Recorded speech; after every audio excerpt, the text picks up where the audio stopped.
Mais qu'est-ce qui se passe encore? C'est vraiment trop mortel. Bon alors Bon, mon père me dit de vous dire qu'il a commencé l'entraînement avec les ministères. Avec Les ministères qui tirent à la balustrade. la balustrade, La balustrade. la catapulte, Voilà, oui. les balistères. Voilà, oui. La grande porte! Oh putain! Et salut à tous, on se retrouve pour un nouvel épisode de Warhammer Made by Amateur. J'enregistre encore seul aujourd'hui malheureusement, mais c'est pas grave parce que je vous propose une énorme partie, c'est un peu pour faire les plus de 1200 abonnés, et aussi parce que ça faisait plaisir de retrouver ces gars-là. Quentin, mon chevalier bretonien de l'égalité, est arrivé à la maison ce week-end avec un pote en disant « À nous deux, on est capable de battre Marie-Camille et toi ». Alors pas vraiment, mais il a voulu faire une partie à 4 joueurs, 2 contre 2. On a donc fait une énorme partie à 4000 points. 2000 points de nains alliés à 2000 points de bretoniens contre 2000 points d'elfes sylvains alliés à 2000 points d'elfes noirs.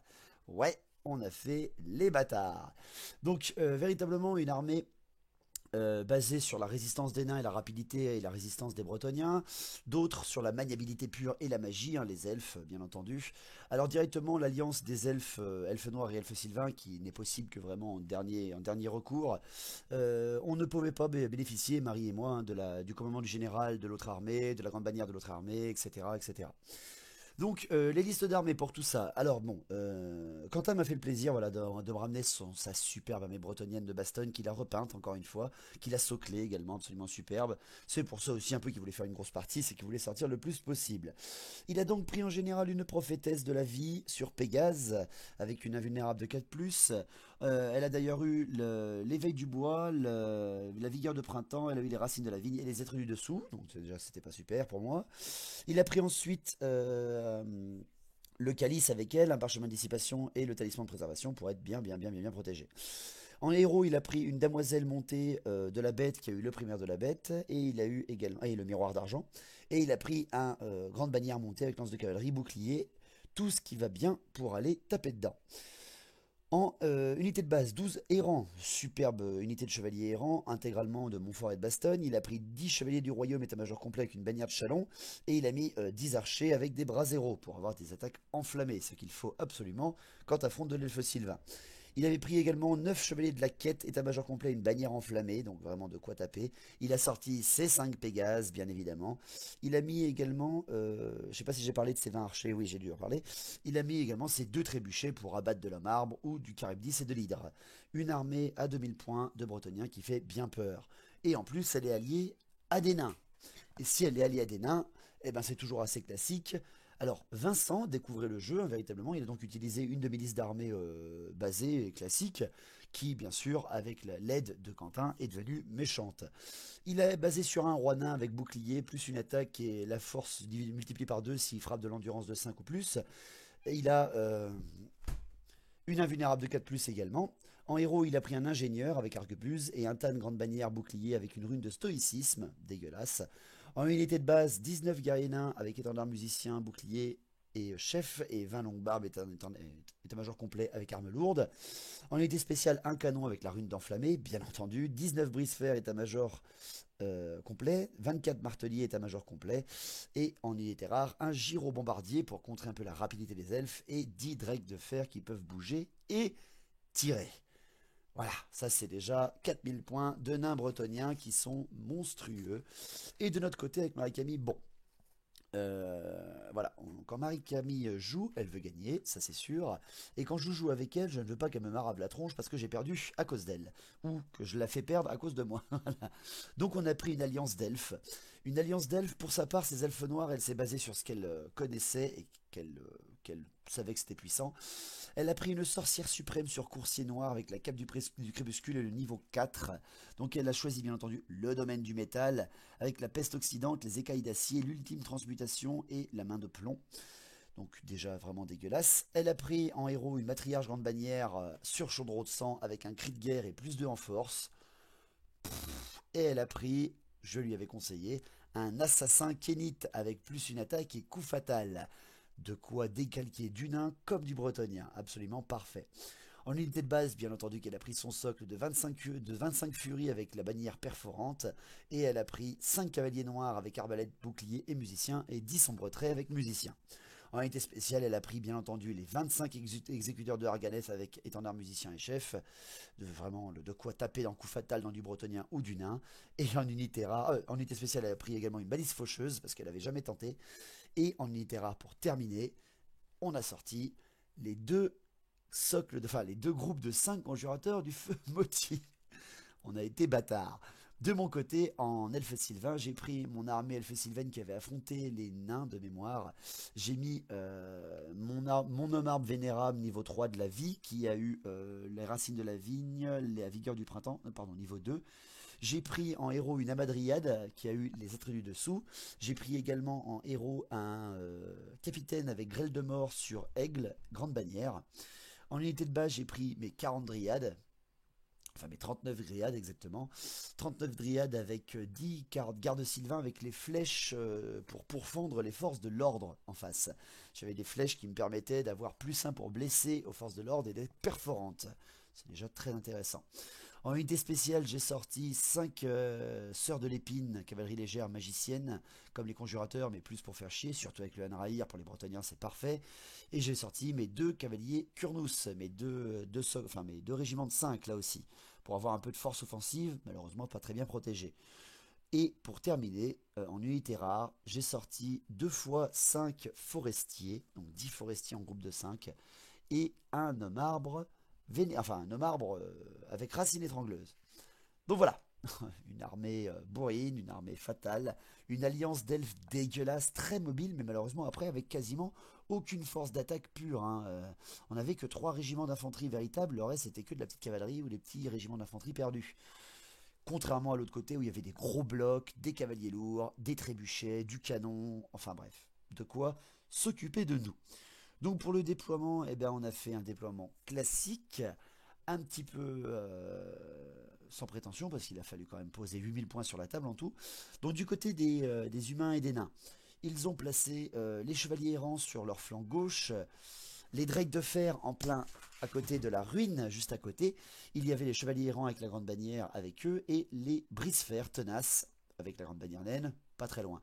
En plein centre, les longues barbes immunisées psycho, ou alors carrément les marteliers avec le roi nain, et la prophétesse sur Pégase en plein centre. Donc vraiment pas mal. Les Pégases étaient placés derrière la forêt de leur flanc droit, les archers verrouillaient tout un côté qui était finalement très faible d'une autre, et il a mis ses quêteux, et malheureusement, peut-être avec une petite erreur de déploiement, il a mis les guerriers nains de ce côté-là, vraiment à l'opposé même de la droite, avec le canon nain et le gyrobombardier, donc des infanteries très lentes, placées très loin. Ça va être un peu compliqué. De notre côté, on s'est organisé comme on pouvait, déjà, parce qu'il y avait beaucoup de place en fait à prendre, avec beaucoup de cavalerie légère. Notre flanc droit était tenu par les exécuteurs, qui étaient en face des chevaliers errants.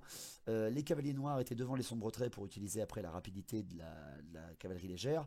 Mes dryades, ma horde, étaient placées dans la forêt gratuite que j'ai eue avec mon homme arbre derrière. On a mis nos conjurateurs et cavaliers de Kurnus l'un derrière l'autre pour pouvoir avancer très très vite derrière. Notre balise faucheuse en plein centre qui flanquait en plus le chaudron de sang avec toutes les furies et un homme arbre juste à côté. La ruine bâtiment qui était à côté de nous dans notre ligne m'a permis de mettre mes gardes sylvains à l'intérieur, et j'ai mis encore après d'autres Kurnus, des damoiselles, et de quoi un petit peu gêner, on va dire véritablement, avec encore d'autres conjurateurs, les humains et les nains. J'ai placé mes forestiers un petit peu. On avait mis un infranchissable en plein centre, pas en plein centre, mais en plein centre du flanc gauche, qui n'était même pas assez large pour faire passer des cavaliers lourds. Donc j'ai mis mes forestiers. Bon, ça allait être un truc pour s'occuper pour les Pégases plus tard, mais voilà, ça allait bien lui faire chier. Je pourrais au moins le mitrailler 1 ou 2 fois et peut-être même menacer son canon. Tandis que mes autres forestiers, eux, ont été placés derrière la ruine à écrouler de la chapelle pour pouvoir tirer déjà dans les marteliers, dans les longues barbes, dans les brise-fer, qu'importe. De quoi m'occuper quand même franchement pas mal.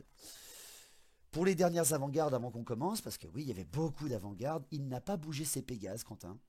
C'était étrange, mais bon, il n'avait pas voulu les menacer, les affaiblir peut-être, je pense. Donc pour notre côté, ben, nous on a utilisé, sachant qu'on sachait très bien qu'on allait commencer, vu qu'il y avait les Bretoniens en face, et ben on a avancé la cavalerie légère de l'autre côté du puits, pour la cavalerie noire, avec la sorcière qui s'est déjà séparée d'eux, hein, qui était la générale elfe noire. Les conjurateurs qui sont avancés ben, en plein centre, qui ont flanqué la tour, la statue en plein centre. Mais Kurnous qui ont plutôt été là placés pour se protéger un peu des coups de canon ou quoi que ce soit, et pour former déjà un éventail sur mon flanc gauche, et mes damoiselles de l'épine, mes sœurs de l'épine qui se sont mis derrière l'infranchissable, parce que j'allais plutôt les utiliser comme soutien, ou alors pour contourner au dernier moment avec l'arrêt de cavalerie légère, juste à côté de l'infranchissable. Donc on était prêts, le premier tour a bien sûr été pour les elfes, car les bretoniens se sont mis à genoux et ont prié, tandis que les nains finissaient leur shopping, et on est parti pour cette bataille bretonien-nain contre une alliance d'elfes noirs et d'elfes sylvains. Contre la haine des nains, elle, n'a été que pour les héros et les seigneurs, face à tous nos héros et tous nos seigneurs. Donc écoutez, bonne partie à tous, on s'y lance. Et ben ça y est, on est parti pour le premier tour de l'alliance elfique contre ces barbus et ces alcooliques. Ah, ça marche pour les deux, ça. Donc, messieurs, dames, les elfes, Marie-Camille et moi, on a utilisé nos cavaleries légères, hein, bien entendu. On va tout de suite mettre la pression énorme à Quentin et s'est trébuché parce qu'il nous a laissé pile poil les places. Hein, on voit bien le bretonien qui n'est pas habitué à ce que la cavalerie aille plus vite que lui. Ouais, vraiment une avancée très très rapide de Marie-Camille, ses coursiers noirs avec sa sorcière qui avance devant le trébuchet du flanc droit et ses conjurateurs qui passent entre les nains pour aller rejoindre le trébuchet en plein centre de la ligne. Pour le reste, Mekurnous se replace en fait pour prendre en embuscade les longues barbes si jamais ils sortent de chez eux, tandis que mes autres restent un petit peu en position, voilà, un petit peu de recul. Et elle avance également ses conjurateurs du flanc gauche pour menacer soit le gyro, soit les pégases, soit les archers, soit les quêteux. Il y a plein de choses à faire. Mon petit aigle, moi, GB avance un petit peu avec mes dryades pour que mon homme arbre puisse avoir un pied dans la forêt et avoir un peu plus de badass. J'ai pas d'autres mots. On fait pas beaucoup d'autres mouvements, hein, les exécuteurs, les sombres traits, tout le reste assez classique. Les forestiers non plus ne bougent pas pour avoir déjà une bonne phase de tir dès le début de la partie. À la magie, on est parti avec 5 et 3 dés, donc pas si mal que ça, mais il y a un dé de dissipation gratuit des Bretons avec leur calice de Malfleur, mais aussi Marie avec ses elfes noirs qui gagnent un dé de canalisation. Donc voilà, ça commence déjà. Marie et la chance au 6. Donc elle tente une main de plomb sur les chevaliers du royaume qui sont à côté des brise-fer, parce que voilà, elle a sa magicienne qui est juste devant, et une main de plomb là-dedans, ça te nique 5 ou 6 chevaliers en une seule phase. On la passe, elle le passe d'ailleurs à 20 plus, hein, donc magnifique, mais derrière tout de suite Quentin utilise son parchemin de dissipation de sa générale, parce qu'il a trop peur, et premier tour, premier sort, parchemin. Donc ça c'est cool. Le seul truc c'est que ces enfoirés de bretoniens sont la meilleure armée de dissipation, car c'est la seule armée qui peut avoir 2 parchemins. Le parchemin des objets magiques classiques et le miroir d'argent en second. Ensuite, elle tente un éclair noir sur les archers avec ses conjurateurs, hein, sur les 20 archers, qui sont de diminuer un peu le nombre, parce que des archers qui tirent 20 fois à force 3, pour les elfes, ça fait mal au cul. Hein. Donc elle le tente, mais malheureusement, ses conjurateurs loupent leur sort, ce qui me fait un peu chier. Et derrière, après, moi, il me reste que quelques dés. Je prends le Hanraïr et je le balance sur les Pégases pour niquer les Pégases, mais bien sûr, derrière, après, Quentin me dissipe avec son niveau 4. Donc voilà, on est basé magie et on n'a rien passé au premier tour. Donc c'est pas génial. Pour les tirs, bon, alors mes forestiers de mon flanc gauche tirent sur les quêteux, ils sont 5, ils tirent 5 fois, ils tuent un mec, ça me va. Mes gardes sylvains continuent également de tirer sur les quêteux et retuent un autre gars, ça me va aussi. Les cavaliers noirs de Marie tirent sur les chevaliers du royaume à couvert lourd, tir multiple, etc. Enfin bon, bref, que les 6, et à 5 mecs qui tirent donc 10 fois en tout, elle en tue un. Bah, c'est toujours ça.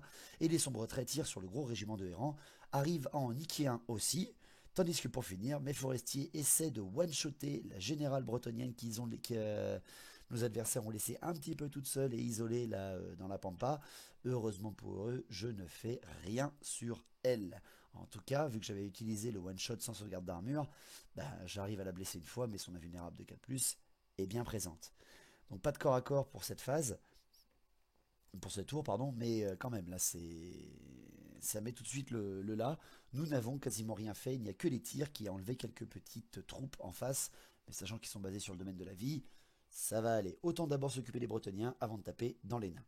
Pour le premier tour de Quentin et Vincent, le premier tour des nains et des Bretoniens, bah c'est parti, hein, le flanc droit avec les quêteux, les pégases, tout ce qui est guerrier nain avance, hein, il faut vite rattraper le retard qui est de ce côté, parce que vu qu'on a beaucoup de cavalerie légère de ce côté-là, voilà, ils vont avoir un petit peu de pression. Bon, Quentin place ses Pégases pour qu'ils puissent cliquer mes forestiers dès le prochain tour, ce qui m'ennuie un peu. Il place ses quêteux à l'abri de l'infranchissable pour menacer les conjurateurs, pour menacer les gardes sylvains, pour menacer pas mal de petits mondes. Tandis que les guerriers nains ont beaucoup de mal à avancer, ils sont très très loin de tout. Pour le reste, en mouvement, le centre avance légèrement en éventail, hein, les longues barbes sur, sur leur flanc droit, les marteliers et les brise-fers très légèrement vers le centre, tandis que les royaumes se couvrent eux aussi de la chapelle. La chapelle écroulée devient la base de tir des drakes de fer qui avancent dedans, tandis que les errants, eux, abandonnent malheureusement le trébuchet pour pouvoir venir menacer les sombres traits ou les exécuteurs. Pour ce qui est après de la magie, ils font 6 et 2, donc ça passe déjà pas trop mal. Aucune canalisation de n'importe quel côté, donc tout de suite les racines de la vigne qui sont tentées par Quentin qui passent, mais que je dissipe derrière. L'éveil du bois qui est balancé sur les conjurateurs du centre et qui arrive à en niquer un quand même avec une touche de force 4 alors qu'il ne fait qu'une seule touche de force 4. Bravo à Marie pour les tests d'invulnérable à 4+. Et derrière après, il tente une vigueur du printemps sur les chevaliers de la quête. Elle passe et on loupe notre dissipation de notre côté, ce qui fait qu'on a de la chance, il ne récupère qu'un seul quêteux. Ça me va. Encore, ça va pour l'instant, Marie-Camille aussi. C'est normal, il faut bien qu'on subisse aussi un petit peu. Pour ce qui est des tirs, les archers tirent sur les conjurateurs en plein centre, ils sont plus que 4. Il y a 20 tirs d'archers dans les conjurateurs à endurance de 3. Et putain, il y a 3 blessés, 3 morts. Boum. Oh putain, ça fait mal au cul par contre. Pour ce qui est... Voilà, après la panique, le mec reste là. Pour ce qui est du trébuchet, des trébuchets, les deux, alors normalement ils ont de la cavalerie légère devant eux, techniquement la règle de vision de la figurine ne permet pas de voir au-delà des cavaliers devant, mais bon, les trébuchets sont hauts, on peut voir par-dessus, bordel de merde, c'est pas une petite catapulte à roulette, c'est surtout un trébuchet pur. Donc le trébuchet du centre. Le trébuchet du centre qui est devant les conjurateurs, il vise le chaudron de sang, bien entendu, ça c'est un appel au tir absolu pour les Bretoniens. Le gabarit se place donc bien sur le trône, et c'est un incident de boum, trébuchet, mort. Oh putain, oh, c'est moche. Donc voilà, ça c'est vraiment con. Derrière après, le trébuchet numéro 2 tire lui aussi sur le trône de sang, évidemment. Et là, par contre, de son côté, lui, il fait un putain de hit. Il fait un hit qui déjà tue 2 furies qui sont à côté. Mais par contre, le trône de sang fait un 1 pour blesser et n'a rien à la blessure. C'est parfait hein, pour Marie. On a serré du cul, hein, on a vraiment serré du cul. On a compté en fait comme s'il avait touché le trône ou pas.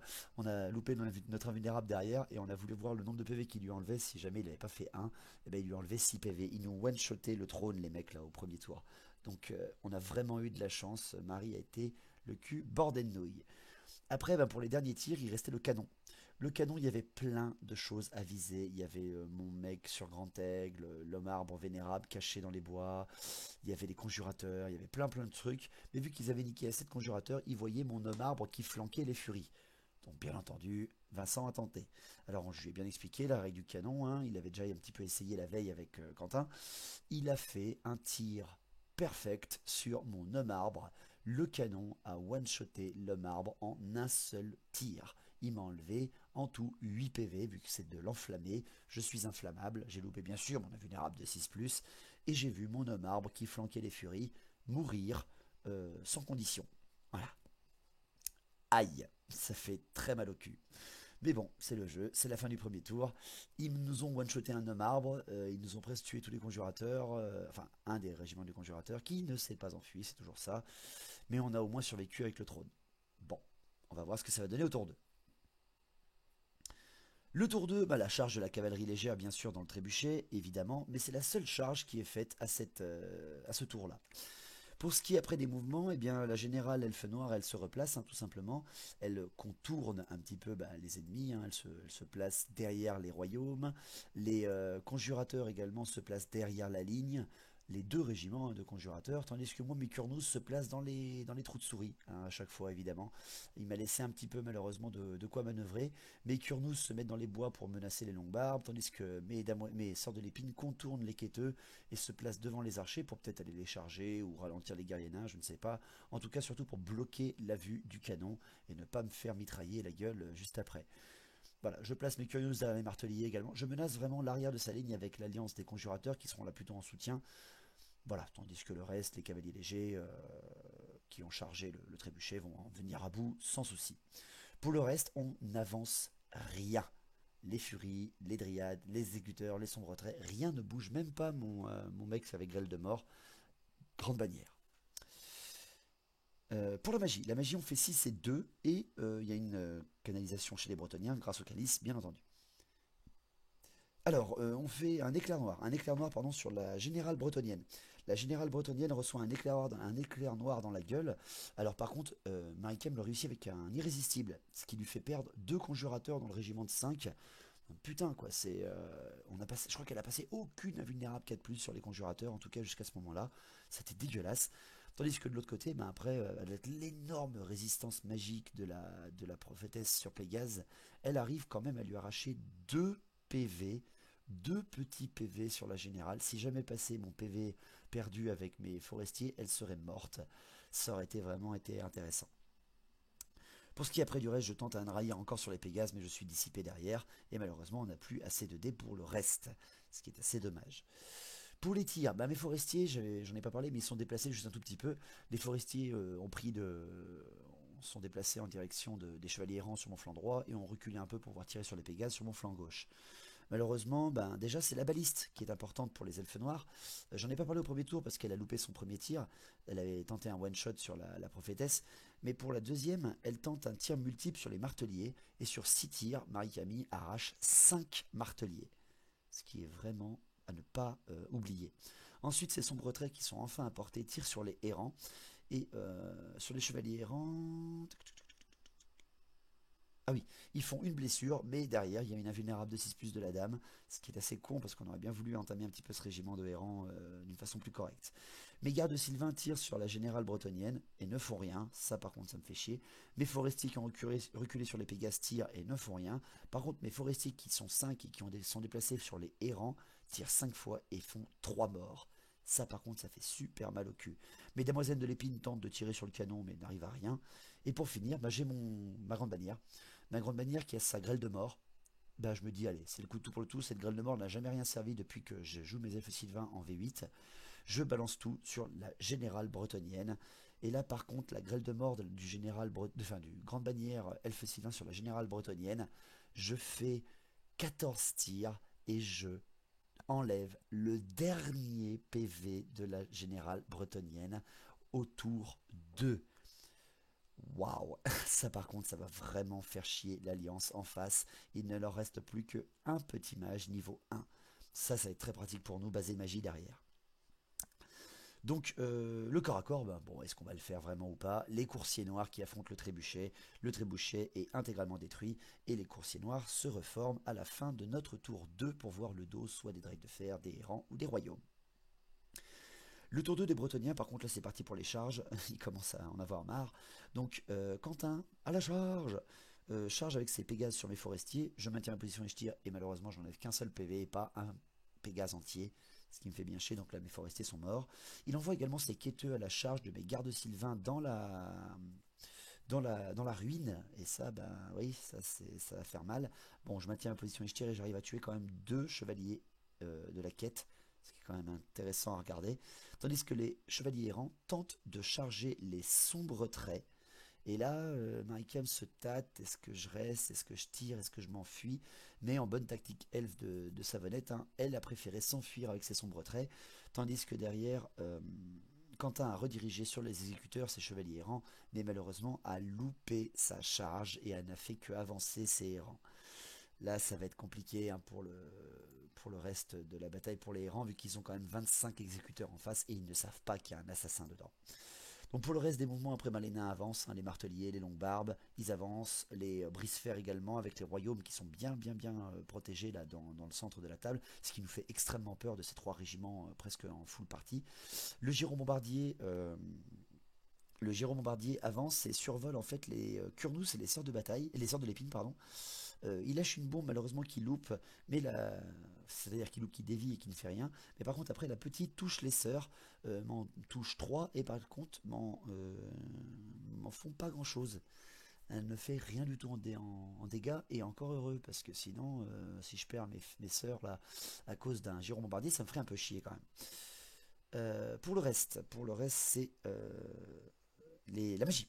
J'ai oublié la magie. Ils font 2 et 4. Hein. Donc par contre après, voilà, 2 et 4, ils prennent 6 dés. Non, ils ne décident même pas de faire à 6 dés le puissant en force et l'endurance de la bête, parce qu'il ne veut pas en fait risquer de perdre des chevaliers du royaume, qui est son dernier régiment full avec ses archers. Donc les tirs, par contre les tirs, là c'est le moment où il se fait plaisir. Les Drake de fer tentent de tirer sur ma grande bannière avec le grand aigle, et n'arrivent malheureusement à m'enlever qu'un seul PV à force 5. Le gyro bombardier tire sur les damoiselles de l'épine, les sœurs de l'épine, mais malheureusement ne fait rien avec sa mitrailleuse. Les archers par contre tirent également sur les sœurs, et ne font rien non plus à 20 tirs sur l'endurance de 3. À bout portant les mecs, quoi, sérieux, vous êtes devant, hein, bande de nuls. Par contre après c'est le canon, le canon à la mitraille, vu qu'il y a un maître ingénieur dedans, bah, ça peut changer quand même. Il me balance de la mitraille, il me fait 10 tirs de mitraille dans la gueule de mes sœurs, et m'en arrache 3. Heureusement que j'ai pas de panique derrière, ça m'arrange. Pour les combats, bah, les Pégases qui affrontent les forestiers, bon bah voilà, hein, les forestiers meurent tous sans rien faire aux Pégases grâce à leur haute endurance, les Pégases se reforment, et les chevaliers de la quête contre les gardes sylvains, et bien là je tue rien du tout derrière avec les chevaliers de la quête bien entendu, mais les gardes sylvains eux meurent par 3. Cependant ils sont repoussés, ils sont résistants en termes de morale et ne bougent pas, et encore heureux. Donc voilà, ils reforment un petit peu ces quêteux pour voir autant soit les furies, soit le bâtiment, pour menacer qui que ce soit qui pourrait arriver derrière. Donc voilà, un tour 2 qui finit... Voilà, un peu comme ça on pourrait dire. C'est vraiment moyen en termes de finition, parce que quelques-unes de ses charges ont loupé, et je pense que Vincent a peut-être un petit peu trop avancé avec ces nains là, car mes Kurnous voient le dos des nains. Alors ça reste des nains, hein, mais c'est des Kurnous aussi.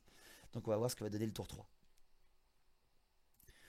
Donc le tour 3, bah, c'est les charges, à notre tour. Les charges, j'envoie mes Kurnous dans le dos des marteliers, j'envoie mes autres Kurnous dans le dos des longues barbes.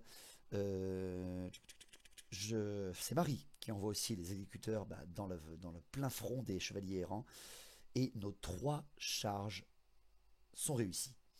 Et là ça va changer un petit peu la donne, parce que bon, les Kurnous je les envoie un peu à la mort, mais je pense que je vais quand même bien faire mal avant, tandis que plutôt les chevaliers errants là vont prendre très cher avec les assassins et les exécuteurs cachés en coup fatal. Là ça va faire mal au cul. Pour les mouvements, mes sœurs de l'épine qui sont devenues assez nombreuses maintenant, passent dans le... Enfin, juste du bon nombre, passe dans le dos des guerriers nains pour être à l'abri des tirs des archers, et d'une petite bombe aussi, parce qu'il est quand même vachement proche de ces unités. Le repositionnement des coursiers noirs et des cavaliers noirs et de la sorcière dans le dos des brise-fer et des chevaliers errants, des chevaliers du royaume, pour faire une petite magie, voilà, c'est toujours utile. Mes gardes sylvains qui restent bien à l'abri dans les ruines au cas où, et mes dryades, ma grande bannière et mon homme arbre qui ne bougent surtout pas, tandis que par chance les sombres traits se rallient. Donc bah écoute, c'est toujours ça, hein. Je prends toujours. Et c'est là qu'à la magie, Marika me lance les dés, parce que on faisait une fois sur 2, et elle me fait le 6 et 5 avec une canalisation elfe noire. Et allez, putain, c'est pas possible. Donc déjà, je tente une petite racine de la vigne avec mon homme arbre, je la réussis, il nous la laisse passer derrière de l'autre côté. Ensuite, je tente un Andrahir sur les Pégases, et derrière, Quentin me fait la surprise de me le laisser passer. Je sais pas trop, il a préféré jouer sur sa chance. Tandis qu'ensuite, Marika me tente une main de plomb sur les brise-fer. Il la laisse passer, et ils ont de la chance, elle ne fait que 2 touches qui font 2 morts. C'est le reste des nains qui meurt, mais il a bien fait de garder ses dés pour le reste, parce qu'ensuite on tente un éclair noir sur les chevaliers du royaume qui est dissipé, et une peste oscillante là aussi sur les chevaliers du royaume qui est elle-même dissipée. Donc vraiment... bien joué quand même de leur côté là, ouais, vraiment bien joué. Pour les tirs, les sorts de l'épine tirent sur le canon et ne font rien, faut pas pousser non plus. Les cavaliers noirs, les forestiers, les sombres traits tirent tous sur les chevaliers du royaume parce que les sombres traits sont ralliés. Bon, ils tirent ils touchent en 6+, les forestiers touchent en 4+, les coursiers noirs touchent à du 5+, et on arrive à tout ça à niquer 5 chevaliers du royaume en une seule phase de tir. C'est juste parfait. La baliste retire en tir unique par contre ce coup-là sur les brise-fer et arrive à en exploser 3 derrière. Ma grande bannière après tente de retirer après aussi sur le royaume mais ne fait rien. Donc ouais quand même c'est pas mal du tout. Les corps à corps, pour terminer notre tour 3. Les corps à corps, on va commencer par ceux qui font vraiment très très mal au cul. Les marteliers. Les marteliers contre mes 5 chevaliers de Kurnous. Eh ben, ça fait mal. Hein. Les mecs chargent avec charge dévastatrice, ils ont 2 armes. Non, ils font quand même mal. Non, ils ont lance, pardon. Ils ont lance et frénésie avec charge dévastatrice. Ils font très très très très très, très mal au cul. Et j'arrive à arracher 10 marteliers par contre après. Donc il ne reste plus que 10 marteliers, enfin 9 marteliers et le roi. Mais derrière après, les 10 survivants m'explosent mes 5 chevaliers de Kurnous sans ménagement, sans aucune chance de mon côté. Littéral, hein, aucune chance de mon côté. De l'autre côté après, par contre, c'est mes Kurnous qui affrontent les 20 longues barbes. 20 longues barbes avec arme lourde pris de dos par 5 Kurnous en charge. Là, c'est pas du tout pareil. C'est la première fois que ça arrive de ma vie que je vois les longues barbes fondre comme ça. J'arrache 13 longues barbes à 5 mecs. 13 longues barbes. Et derrière, après, malheureusement pour Vincent, il loupe beaucoup de touches et ne me tue que 2 Kurnous. Donc avec le résultat de combat que je lui fais, il doit tester. Et ces mecs s'enfuient alors qu'ils avaient un commandement de 10, un relançable. Ils s'enfuient et sont rattrapés par mes Kurnous 12 pas plus loin. Magnifique percée de mes Kurnous à travers la ligne des longues barbes. Et aussi dans les marteliers, hein, ça fait quand même vachement mal au cul. Mais bon, le seul souci, c'est que poursuivant avec la frénésie, mais avec mes Kurnous, je me place pile poil dans la position d'une charge de flanc par les quêteux, juste derrière. Et là, je fais ouais. Ah, c'est joli, mais à chaque fois que les Kurnous chargent, moi, et qu'il y a des nains, je me fais rechoper juste derrière après. Mais bon, c'est pas grave, là, franchement, je viens d'arracher 10 marteliers, je viens d'arracher 20 longues barbes. Ouais, ça fait beaucoup de bien. Dernier combat de cette manche, c'est les exécuteurs, les 25 exécuteurs de Arganeth, avec un petit assassin caché au milieu, contre 9 chevaliers errants bretoniens. Et là, c'est pas du tout la même limonade. L'assassin perd un PV, parce que je sais pas pourquoi, mais il y a le chef de régiment qui arrive à lui planter le bout de son épée dans l'épaule, dans la frénésie et la fuite du combat, parce que derrière après, l'exécuteur et l'assassin lui-même arrachent 8 chevaliers sur 9. En fait, c'est simple, tout le monde tue les chevaliers, il reste plus que le chef qui arrive à planter l'assassin avant de s'enfuir, bien entendu, hein, double obligatoire loupé, et bien sûr d'être rattrapé par le manque de chance de Quentin à ce coup-là, encore une fois. Même s'il était plus tout seul, le gars il n'aurait pas servi à grand chose. Ils sont rattrapés par des exécuteurs bourrés au testostérone et à la kétamine. Je sais pas si ça marche. À 10 pas plus loin, les exécuteurs ont percé le flanc droit avec une charge magnifique. Donc voilà, c'est assez impressionnant. Hein. Là, d'un coup, on arrache 2 régiments adverses. On a encore quasiment toute notre infanterie. C'est beau à regarder là. La table commence à se dessiner un peu, on a des flancs qui craquent, le centre qui est vraiment beaucoup plus affaibli maintenant. Bon, il reste quand même des brise-fer, il reste des royaumes, il reste des marteliers, des drakes de fer. Voilà, c'est pas joué du tout. Il y a encore, il y a encore un canon, il y a encore des archers, le giron bombarde, les pégases. Faut pas oublier tout ça. Hein.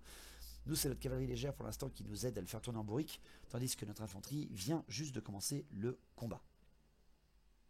Donc pour le tour 3 des Bretoniens et des Nains, on y retourne, la charge des chevaliers du royaume dans les furies. Il tente le coup, hein, il essaye de les emmener là-bas, malheureusement il loupe sa charge, tandis que les quêteux chargent le flanc des Kurnous. Bon là par contre il n'y a pas vraiment de problème. Hein. Pour le reste, les nains viennent aider un petit peu la ligne du centre avec les royaumes qui ont loupé leur charge. Comme ils peuvent. Les guerriers nains aussi courent de la plus vite possible pour essayer de faire quelque chose, mais malheureusement ils sont vraiment très très loin de tout.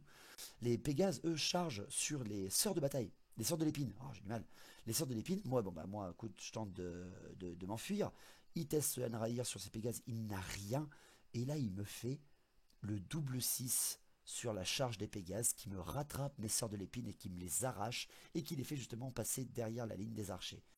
Pour ce qui est des mouvements, ben, les avancées des Gardiens, comme je disais, mais il y a surtout aussi le gyrobombardier qui passe au-dessus des gardes Sylvain et qui fait en fait lâcher la bombe dans les ruines, qui ne fait rien parce qu'il y a une énorme déviation et il y a un petit incident sur la deuxième, enfin deux déviations qui évitent à chaque fois la ruine. C'est vraiment dommage. Je pense qu'il faut que j'en joue plus des gyrobombardiers. Là, Vincent il était content parce qu'il avait un petit truc mobile et tout qui était très utile, mais malheureusement, un seul ne suffit pas. Pour ce qui est de la magie 6 et 4, il tente le puissant en force et en endurance sur les quêteux, hein, Quentin. Il passe sans irrésistible et nous derrière acidé, on n'arrive pas à le dissiper alors qu'il a qu'une niveau 1 et nous une niveau 4. Enfin bref, c'est aberrant, c'est vraiment ridicule. On loupe complètement la dissipation et les quêteux passent à endurance de 4, force de 7. Contre des Curnous, ça devrait aller. Pour les tirs, les Dreads de fer tirent sur la grande bannière avec mon aigle. Et là, par contre, Quentin s'énerve et il m'arrache 5 PV. C'est Vincent qui s'énerve et qui m'arrache 5 PV. Voilà, ça fait très très mal. Tandis que le gyrobombardier tire sur les furies et n'arrive à rien, malheureusement. C'est compliqué pour lui. Les archers tirent sur les gardes Sylvains, par contre, dans les ruines. Et dans la volée de flèches qui passe à travers, m'arrache 3 hommes, 3 elfes. Donc ça fait quand même très très mal. Tandis que, pour terminer, le canon tire sur les gardes Sylvains qui sont dans le bâtiment et en fait il me les tue tous hein, parce que ça fait un des 6 touches force 6 ou 10 je sais plus dans un bâtiment, un canon, et il me les arrache tous sauf un qui n'a pas de panique et qui reste tout seul. Oh, je tiendrai jusqu'au bout mon petit garde Sylvain. Ils n'ont pas été d'une grande utilité pour l'instant mes gardes Sylvains, mais bon qu'est-ce que tu veux, c'est la partie qui veut ça. Pour le seul corps à corps, le seul qu'on a à faire de cette partie, c'est les quêteux, les 6 quêteux restants contre les 3 chevaliers de Curnous. J'en ai qu'un seul qui peut frapper malheureusement, mais j'arrive quand même à tuer un quêteux avant de me faire rouler dessus par les chevaliers de la quête, qui ne sont plus que 5 et qui font une charge irrésistible pour la beauté dans les furies. Oh mon dieu. Oh mon dieu. Il a des couilles, ça c'est le cas de le dire. Donc voilà, le tour 3 se termine là-dessus, c'est très compliqué pour les gars, là ça commence à devenir très très très compliqué. Voilà, on va voir ce que ça va donner. Le tour 4 de l'Alliance Elfique, pas de charge, on ne fait aucune charge, on continue nos manœuvres. Là, les mouvements, mes elfes sylvains se massent au flanc droit en fait. Hein. On se masse un petit peu au flanc droit. Ma GB vient de mourir, donc je replace mes dryades pour occuper tout un flanc, menacer vraiment les royaumes, les brise-fer avec mon homard. Mes forestiers se retournent juste, tandis que les écuteurs, eux, font le tour de la chapelle. On va plutôt abandonner l'idée d'aller choper les dryades de fer pour l'instant. Les sombres traits contournent un petit peu l'énorme ligne que je lui cache. Les coursiers noirs également pour voir le dos des royaumes. Tandis que pour le reste, les conjurateurs, eux, se placent de façon à recevoir la future charge des Pégases qui va leur tomber dessus incessamment sous peu. À la magie, on fait seulement 4 et 1, donc moyen. On tente le 2d6 touche force 5 sur les Pégases, l'éclair noir. Il est dissipé avec le miroir d'argent qui nous enlève un autre conjurateur. Heureusement que Marie avait utilisé les 3 conjurateurs survivants et pas le mec tout seul. Parce qu'elle perd quand même un mec. Elle a passé aucune vulnérable, c'est impressionnant. C'est vraiment dommage. Derrière après, on tente la peste oscillante sur les chevaliers de la quête avec sa sorcière qui est avancée derrière les marteliers. Mais malheureusement, bon voilà, on fait pas grand chose, on est dissipé derrière. Et ils nous ont bien fait chier en dissipation les mecs, franchement c'était beau. Pour les tirs, les sombres traits qui arrivent à apercevoir les marteliers tirent et en tuent 2, pas mal du tout. Les cavaliers noirs sur les royaumes tentent mais n'arrivent à rien.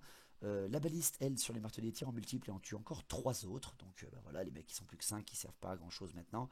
Les forestiers tirent sur les royaumes et arrivent encore à en tuer 1. Donc écoutez, moi je prends, hein, c'est sûr que c'est toujours intéressant. Et pour terminer notre tour 4, il n'y a qu'un seul corps à corps encore une fois, c'est l'énorme groupe de furie, matriarche, trône de sang contre 5 pauvres quêteux. Imaginez bien que la matriarche, son trône et la chef de régiment des furies suffit à arracher la gueule aux 5 pauvres quêteux devant nous parce qu'elles ont la bannière perforante. Là, c'était dommage, hein, c'est des belles figurines, c'est toujours sympa, mais là, il n'y a aucune chance vraiment contre les unités d'un bourrinisme pareil. Donc, en plus, Maricam profite de ça pour reformer un petit peu ses furies et recentrer un petit peu tout ça vers le centre et faire un énorme entonnoir avec mes dryades et mon homme arbre. Pour ce qui est du tour 4 des nains et des bretoniens, la charge des marteliers dans les furies pour la beauté, la charge des chevaliers du royaume dans la baliste. Pourquoi? Parce que, voilà. Les brise-fer qui tentent de charger les furies également. Et malheureusement, les royaumes et les brise-fer loupent leur charge. Et ce ne sont que les marteliers qui arrivent tout seuls au combat, à 5 contre 23, plus leur GB. Il y a un roi dedans, hein, mais bon, quand même, peut-être pas rêver non plus.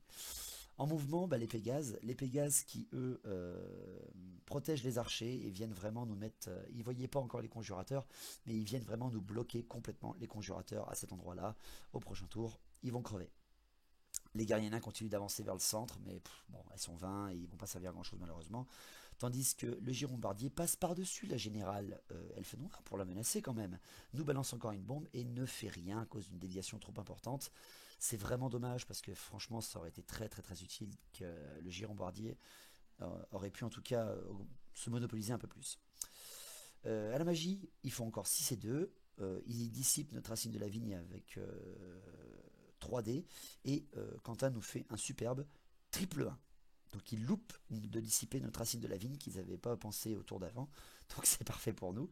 Ils tentent le plus en force et l'endurance sur les marteliers, mais nous derrière après on les dissipe ce coup-là sans problème.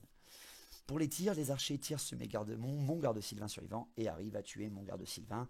Voilà, je suis un peu la victime quand même à cette partie parce que mis à part quelques conjurateurs qu'elle a perdus, Marie-Camille et 2 furies, c'est moi qui ai tout pris, hein. L'homme arme dans la gueule, les sœurs de l'épine, les gardes Sylvain, les forestiers. Voilà, c'est un peu dur pour mon cul quand même, hein, pour l'instant. Ça fait mal. Le girombardier tire sur la générale Elfe Noire, mais n'arrive pas à la toucher encore.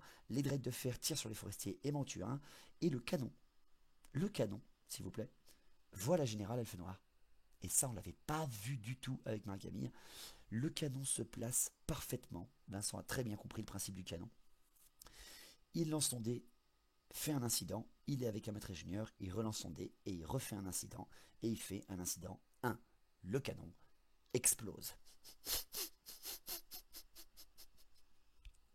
Dur. Vraiment dur ça par contre, là ça a cloué la partie, on s'est dit que, ah putain merde, il nous a arraché la générale, franchement il pouvait tout retenter derrière, mais alors là, ouais non, là ça va être très dur bordel. Donc voilà, c'est vraiment dommage, le canon qui meurt au moment où il faut pas quoi, c'est vraiment dommage. Donc pour ce qui est après des furies qui affrontent les marteliers, bien sûr il y a un défi demandé par le roi nain, qui est relevé par la chef des furies, non pas par la matriarche. La chef des furies, à elle toute seule, arrive quand même à enlever 1 PV au roi avant de se faire dégommer la gueule à moins 3 PV. Par contre après les marteliers meurent tous, la matriarche tente ce qu'elle peut, et enfin ça s'arrête là parce que c'est la matriarche en elle-même qui tue avec le trône de sang les derniers marteliers. Le roi nain étant en défi, il n'est pas touché, ce qui fait qu'à la fin il ne reste plus que le roi nain qui n'est pas tenace parce que tous les marteliers sont morts. Et bien derrière, il teste, il doit tester à 4, il s'enfuit, il est rattrapé par des furies hyper boostées à 8 pas, qui se placent juste devant les brise-fer pour notre tour 5 juste après. Donc ça va être dégueulasse, hein, mais bon voilà, on y arrive, c'est la fin du tour 4. Le tour 5 des elfes, et ben c'est parti, les furies et l'homme arbre chargent les brise-fer parce qu'il y a un petit trou pour que j'y fasse passer mon homme arbre, tandis que les exécuteurs chargent les drakes de fer qui sont dans le bâtiment, et j'envoie toutes mes dryades sur le flanc des derniers chevaliers du royaume. Donc là ça va faire mal au cul. Pour ce qui est des mouvements, les conjurateurs ils se replient un petit peu, et la générale Elfe Noire aussi, hein, pour éviter de se reprendre de 3 tirs, parce qu'il y a des archers et tout ça, il y a un girombardier qui tourne. Malheureusement les conjurateurs, Marika avait peur de les faire passer dans la forêt et de risquer de les perdre avec des tests de terrain dangereux, donc elle les place face aux Pégases. Bon, on pourra pas faire grand chose. Les coursiers elfiques ne bougent pas quasiment, hein, les cavaliers noirs, tandis que les sombres traits, eux, vont tenter d'occuper le terrain juste pour la beauté du sport. Les forestiers, eux qui sont retombés à 4, vont rester là et tirer dans ce qu'ils peuvent, c'est-à-dire rien. La magie, on fait 6 et 1, il y a une canonisation du côté des Bretoniens, on tente encore une fois l'éclair noir sur les Pégases, on est dissipé, et derrière on tente la peste sur les chevaliers du royaume, et on est encore dissipé par une magicienne de niveau 1 qui nous fait des double 6 à foison. Pour les tirs, mes forestiers quand même arrivent à voir quelque chose, c'est le gyrombardier, tire dessus mais malheureusement ne font rien. Les cavaliers noirs eux tirent dessus également et arrivent à lui enlever un PV, tandis que la baliste tire en tir multiple sur les Pégases et malheureusement ne leur fait rien. Longue portée, couvert lourd, c'est assez compliqué. Donc on est déjà à notre corps à corps. À nos corps à corps, par contre, et là le corps à corps au centre est assez badass entre les furies, le trône de sang, l'homme arbre vénérable et 14 brise-fer avec un tan tenace à l'intérieur. Ça fait quand même très mal parce que les brise-fer perdent 12 d'entre eux et ils ne tuent qu'une seule furie.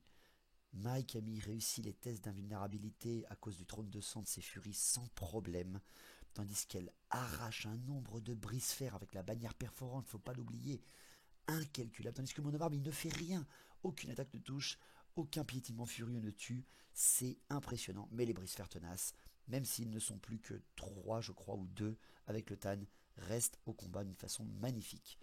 Les dryades qui frappent le flanc des chevaliers du royaume derrière, bon bah là il n'y a pas grand chose à dire. J'arrache un chevalier du royaume et derrière je ne perds qu'une seule dryade, mais la charge de flanc avec beaucoup de rangs dans des royaumes qui sont très affaiblis font s'enfuir les royaumes de 4 putains de pas, ce qui m'énerve beaucoup quand même pour Quentin, et mes dryades rattrapent encore une fois les Bretoniens dans leur fureur. Tandis que les drakes de fer, pour terminer le combat quand même, les drakes de fer qui affrontent les exécuteurs, ben les mecs 10 contre 10, il y a un assassin et 9 exécuteurs contre 10 drakes de fer, et ben il y a 7 drakes de fer qui meurent, quasiment rien n'est fait je crois, s'il y a un exécuteur qui meurt, mais derrière, les drakes de fer à commandement 10, ben ils bougent pas les mecs, bien entendu qu'ils bougent pas, tu rigoles, c'est des nains dans un bâtiment, ils ne sont plus que 3, mais ils sont toujours là. Donc pour le tour 5 des nains et des bretoniens, ben, la charge des Pégases dans les conjurateurs, ben oui évidemment, hein, ça fallait s'y attendre, il n'y a rien d'autre à faire à part ça. Ça va nous faire mal je pense, parce que là, les conjurateurs, ça reste que des conjurateurs quoi. Pour ce qui est derrière des mouvements, c'est les guerriers nains qui avancent, mais qui avancent très lentement. Le giron bombardier qui passe par-dessus les dryades et qui se place vers la générale elfe noire en fait, hein. Et là encore une fois malheureusement il dévie de 10 et rien ne se passe avec les bombes. C'est vraiment dommage quoi. Pour ce qui est du reste des mouvements, et bien de mémoire, il n'y a rien d'autre. À la magie, si c'est 1, il nous dissipe enfin les racines de la vigne et ne peuvent rien faire d'autre derrière vu qu'il n'a plus sa magicienne. Ce ne sont plus que les nains qui s'occupent de ça. Un mouvement quand même, il y a un petit mouvement intéressant, c'est que les archers bretoniens eux, avancent un petit peu, ils se tournent pour pouvoir voir quelqu'un d'isolé ou quoi que ce soit, pour pouvoir le one-shotter à 20 tirs. Les tirs justement, le giron bombardier sur la générale elfe noire qui arrive à lui enlever rien du tout, tandis que les archers tirent tous sur la générale elfe noire aussi et arrivent à lui enlever un petit PV parce qu'elle porte quand même la cape du crépuscule invulnérable de 3+ contre les tirs. Les drakes de fer, eux, tirent sur les forestiers et arrivent à en tuer encore un autre. Toujours pas de panique. Pour ce qui est du corps à corps, ben voilà, hein, le corps à corps, il y en a 2, pardon. Il y a les conjurateurs qui affrontent les Pégases. Donc ben voilà, les Pégases, après, ils affrontent des conjurateurs. Les conjurateurs, ça reste quand même des unités qui se défendent. Par contre, après, bon, le dernier conjurateur qui est seul meurt. Il y a un PV qui est enlevé sur un Pégase, donc il y a un Pégase qui meurt. Et donc les derniers conjurateurs qui n'étaient plus que 2, ben, testent et s'enfuient parce que les Bretoniens ont quand même une bannière, ils ont le bonus de charge, ils s'enfuient, hein, le dernier conjurateur de Marie, et il n'est pas rattrapé. Par contre, ça c'est l'avantage pour nous, ils sont plus que 2. Par contre, pour le commandement, ça va être dur à rattraper. Pour finir, par contre, après, il reste 2 brise-fer et un Tan contre toutes les furies et le marbre. Et là, ça s'énerve, hein. Les brise-fer et la GB sont mortes direct, tuées par la furie, tuées par plein d'autres petites bébêtes super drôles. Mais malheureusement, rien n'est fait en plus pour les brise-fer. Les furies et le marbre restent d'une puissance impressionnante. On en profite pour reformer les furies et voir tout le flanc gauche parce qu'on a quasiment nettoyé tout le flanc droit. Il ne reste plus que quelques Pégases au centre et 3 drakes de fer à la fin de notre tour du tour 5, pardon. Pour finir, le tour 6, la charge des exécuteurs dans les drakes de fer pour aller calmer un petit peu les derniers. Les dryades qui tentent de charger le gyrocoptère mais qui s'enfuient et qui loupent leur charge. Pour ce qui est des mouvements, les furies qui provoquent avec le marbre ce qu'ils peuvent, hein, véritablement. Ils avancent vers les guerriers nains et tout ça, pour menacer un petit peu tout ce qu'il y a à faire. Le ralliement des conjurateurs, malheureusement qui est loupé, qui continue de s'enfuir donc. Et le mouvement de la générale elfe noire qui va se cacher en forêt, hein, elle est pas bête, elle se met derrière les Pégases, derrière la forêt pour ne pas être vue par les archers. Question de pouvoir faire bien mes mal et surtout pour voir les Pégases depuis avec sa magicienne. Les cavaliers noirs, les forestiers qui eux se reforment un petit peu et qui entourent tout ce qu'ils peuvent. En tout cas, ce qui pourrait nous servir en tout cas. Le tour 6 de la magie, on fait 6 et 4, une canalisation elfe sylvaine et une canalisation elfe noire, de quoi booster et frapper tout le monde au dernier tour de magie. On tente une main de plomb sur les chevaliers du roi, sur les Pégases, la dissipation est loupée malheureusement, et on voit 3 chevaliers Pégase mourir. C'est juste parfait. On tente ensuite les êtres du dessous sur les guerriers nains. Ils passent, c'est mon Amadriade qui le lance. Hein. Ils passent et derrière il y a 9 êtres du dessous qui meurent, 9 guerriers nains qui meurent. C'est juste parfait, vraiment parfait. Mais il reste, hein, pas de panique, hein, c'est juste ça, c'est que les Pégases en fait malheureusement, le Pégase qui est tout seul et qui s'enfuit par la panique terrible d'avoir vu tous ses potes mourir dans leur armure fondue. Donc en fait on avait pris chacun 6 dés, elle a lancé main de plomb au maximum, elle a dégommé 3 Pégases sur 4, et derrière les êtres du dessous arrachent 9 guerriers nains sur 19. Ce qui fait que la magie nettoie vraiment au dernier tour. Pour ce qui est des tirs, la baliste tire sur les guerriers nains et arrive à en tuer encore un autre.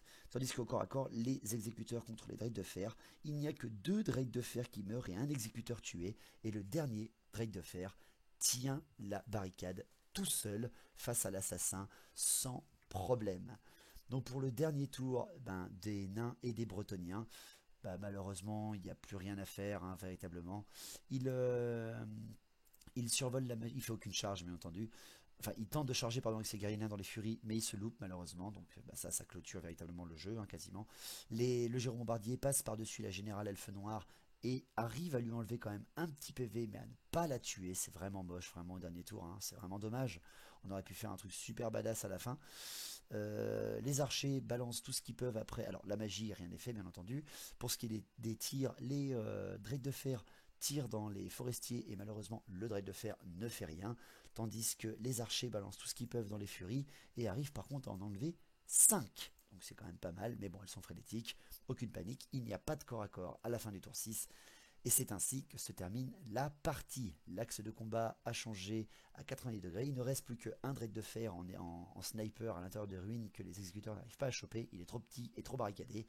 Tandis que de l'autre côté, il reste une base de tir d'archers paysans avec 9 pauvres nains qui ont vu toute leur armée mourir sous leurs yeux pendant que les gyrobombardiers, lui, commence à faire demi-tour avec sa machine pour aller très très vite, appeler des renforts à Zufbar pour aller tout de suite calmer cette alliance d'elfes sylvains et d'elfes noirs. Donc voilà. Alors désolé, j'ai encore enregistré tout seul, je sais que c'est un peu redondant, et puis même je suis un peu malade, j'ai un peu la voix cassée, c'est le boulot qui veut ça, qu'est-ce que vous voulez, mais bon.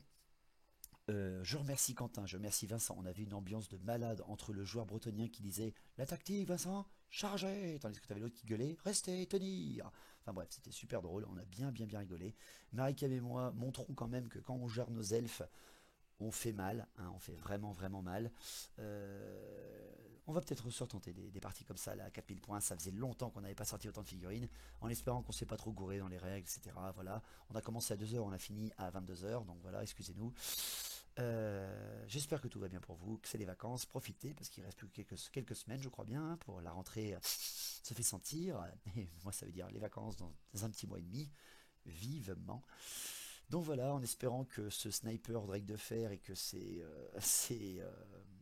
très bourrines furies sont toujours à votre plaisir.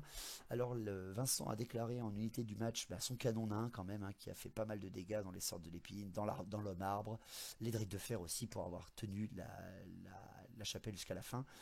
Marie-Cam donne la palme d'or à sa balise qui lui a beaucoup plu, et bien sûr à ses exécuteurs avec assassins qui ont roulé sur des errants mais qui n'ont pas réussi quand même à avoir le Drake de fer. Pour moi ça ne restera pas grand chose à part mes Kurnous, parce que franchement c'est moi qui ai le plus souffert. Tous mes Kurnous sont morts, tous mes gardes sylvains sont morts, la moitié de mes forestiers, les 3/4 de mes forestiers sont morts, et mon homme arbre est mort avec ma grande bannière. J'ai eu beaucoup de pertes pour ma part. Tandis que pour les Bretoniens, l'unité du match restera apparemment les archers et les quêteux selon Quentin. Donc voilà, on a bien ricané, on a espéré que la partie vous a plu, et on se retrouvera bientôt pour la suite de nos aventures, de nos batailles. Le JDR n'a toujours pas repris parce que les vacances nous gênent dans l'enregistrement. Je suis désolé pour les puristes. Je vous promets de vous en sortir plus en septembre. Ça c'est sûr. Pour l'instant, on va dire que c'est les vacances pour le JDR. Merci à tous, portez-vous bien et longue vie à Battle, au Battle. Allez, à la prochaine.